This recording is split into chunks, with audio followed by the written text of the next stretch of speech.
Nah,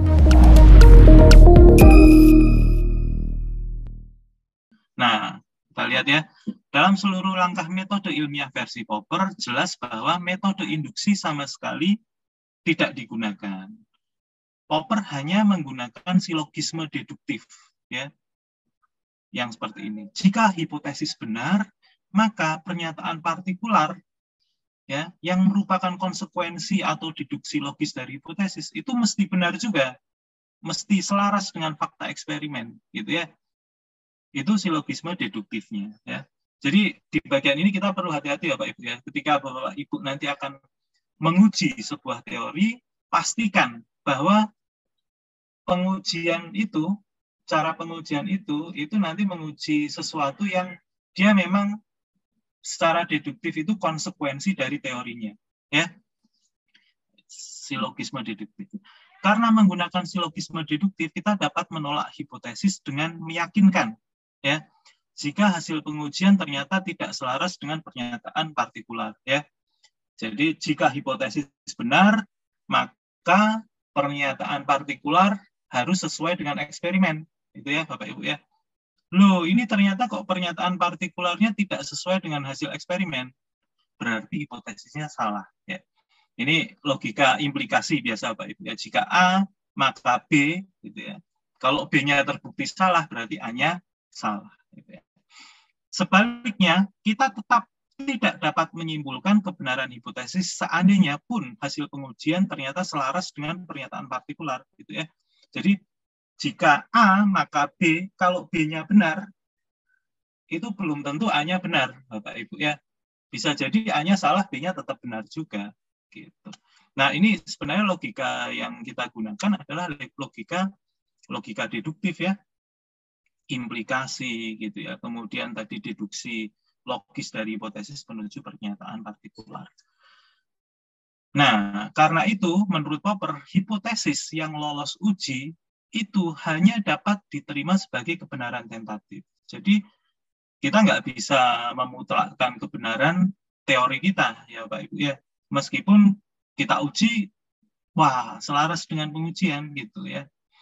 Itu dia hanya kebenaran tentatif. Nah, ini satu hal yang menarik dari Popper ya. Jadi kalau kebenaran tentatif berarti dia sementara kan. Bisa jadi nanti ada peneliti lain yang membuktikan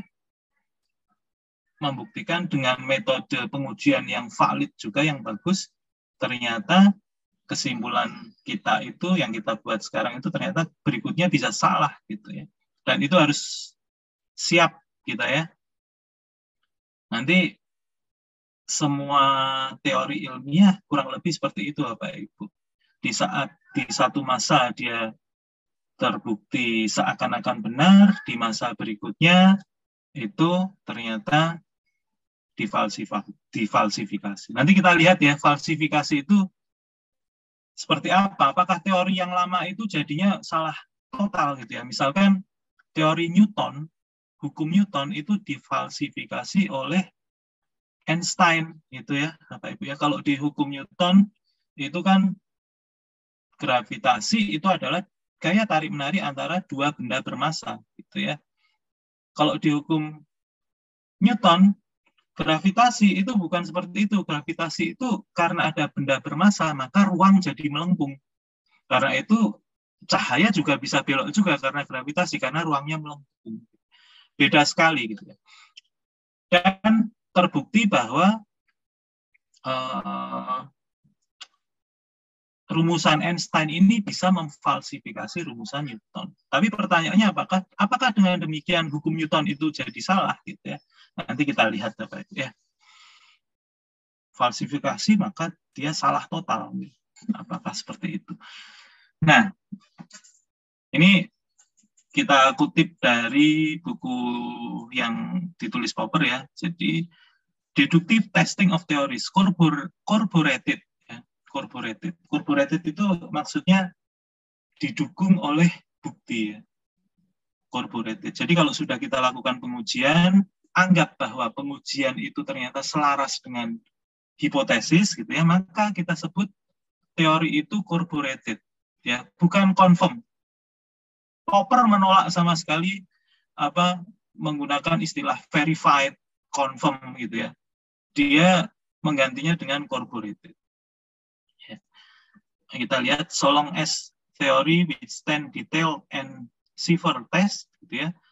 Sejauh teori itu dia bisa lolos dari pengujian yang sangat ketat dan tidak superseded itu dia tidak dilampaui oleh teori yang lain gitu ya. Jadi ada teori yang lain yang meliputi teori yang itu gitu ya. Dalam perjalanan saintifik kita hanya bisa mengatakan bahwa teori tersebut dia membuktikan proof its mettle, membuktikan kehebatannya gitu ya, atau dia didukung oleh bukti ya itu bukti yang buktinya kan masa lampau itu, waktu itu terbukti seperti itu, ke depan belum tentu ya. Itu yang disebut sebagai kebenaran tentatif.